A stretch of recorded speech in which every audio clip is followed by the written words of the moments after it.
Whether we're talking about schools, a region of schools, a set of schools, or a country of schools, it's great that we can make policy for those schools, but policy will never succeed on its own.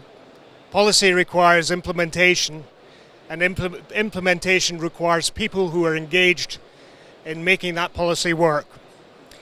That's why communities of practice and communities of interest are absolutely critical for the development of policy, for the development and implementation of policy. If we're going to make communities do that, then communities have to develop in ways which grow trust, grow mutual respect, and help relationships build between the people who are members of those communities. It's a way in which actually people can exemplify good behaviours like humility and empathy in order to support and develop that community. If you get that right, then you move towards Nancy Foy's suggestion. She wrote about communities and networks of practice in the 70s and 80s, I think, and what she said was the effectiveness of an organisation is inversely proportional to its formality. So that means when you have the informality of a community of people working together because they want to, then you have a very effective organisation and a very great opportunity to make education better. Another aspect of building communities that we should work on, I suggest, is equity. Too often, if there is somebody who is dominant in a community, then what you don't hear is all the voices that can add to the richness of what is going on and therefore give new ideas and help with innovation. To benefit from that kind of collective intelligence rather than be constrained by individual intelligence, we need to have diversity and we need to have equity. One of the other ways of developing leadership within that is not to focus on the dominant voices, but to focus on the most prestigious. So the people who are naturally people that others trust, who stand quietly to one side, but build support because of the good behaviours that they exemplify, and because of their success in working with the sort of community and with the sort of challenges that are being addressed.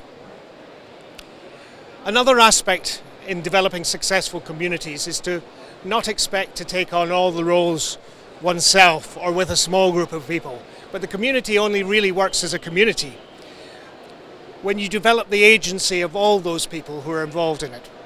So it's a bit like that saying said by one American president, I think a long time ago, ask not what your country can do for you, but what you can do for your country.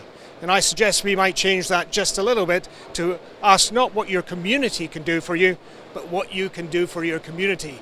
Because when we all take agency to make the community better, then we end up with a better result and we end up with an opportunity to reach the vision of whatever that community is and make change.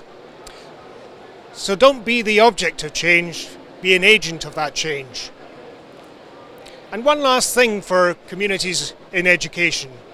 Remember that a good focus, remember that allowing diversity to flourish and all the good things that come from collective intelligence, developing the equity that allows people to feel part of that and allows their voice to be heard, and developing their agency so they can think of the practical things that they can do in order to implement it.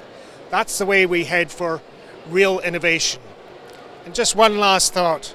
As we seek to head for real innovation, one of the sayings that I'm very fond of is if we want real innovation, what we have to do is amplify the community's quiet voices. So that, I think those different elements that I've mentioned, if you reflect on those, that business of thinking about equity, thinking about focus, thinking about agency, and thinking about working with prestige rather than dominance, then in that way we can get communities that can change education and change it for the better. Thank you.